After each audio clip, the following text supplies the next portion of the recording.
This is our second We Need to Talk About AI and Sustainability session that we're hosting here at Net Zero.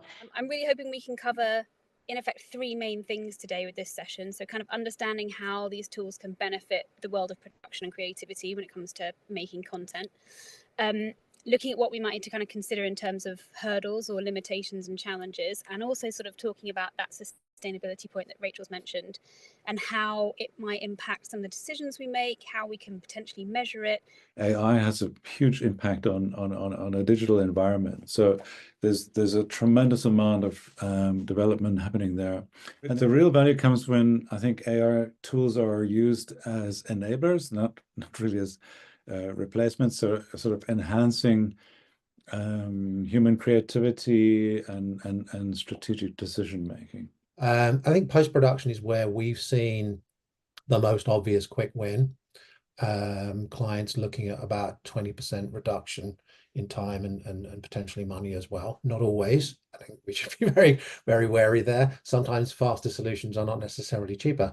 But I like the fact that AI is making things more efficient. It encourages the reuse of assets. We've seen clients in the past couple of years reuse assets double what they've done previously. They're really thinking about the lifespan of that asset. It's to start to think about, what do I need? What is repurposable? How can we age out those assets? And how can we use an AI-driven dam solution to actually do the search for us? Because human-based search and cleaning up dams is just inefficient. There are a little bit of hoops that have to be jumped through legally on the agency side before we can use an AI platform. And it really depends on where you are in the process. So during creative development, we kind of have a play, don't publish rule where it allows the creatives to explore. They can play with whatever they want as long as they're not entering brand names or giving away any trade secrets in open AI platforms. But it just allows them to do proof of concept and to do comping and to do storyboarding, just stuff that they can share with the clients to show that the idea is going to work and what it could possibly look like. I think agencies should start getting ahead of like what platforms they might want to keep leaning on and using, and kind of just maybe all band together and work out like what's acceptable and what's not, and what works for us and the clients as far as safety. Reskilling teams. I recently was in a lift and heard someone about talking about how they're going to hire a prompter. They were having interviews with prompters at the moment. And I was like, that's the first time I've heard that. That was quite mad to me.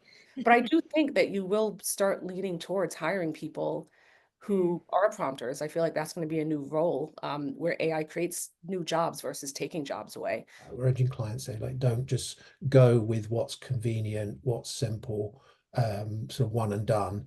Have conversations with your agencies and your production partners about what's best fit for you. Kind of goes back to a variant on the prompt. You really need to focus on thinking about what you need and writing the correct brief before you start getting enamored by technologies. The moment you have this transparency, you can then consider your carbon footprint when selecting tools. Balance AI usage against real-world emissions. But I think, you're going to choose your tools for functionality and fit and legal and ethical considerations. But I think at some point, sustainability and efficiency will come like right after integration and workflow impact, and scalability and cost benefit. They will play a role, because at the end of the day, for the brands and agency, it's part of your scope 3 reporting. So you need to incorporate AI-related emissions in their overall sustainability goals. Another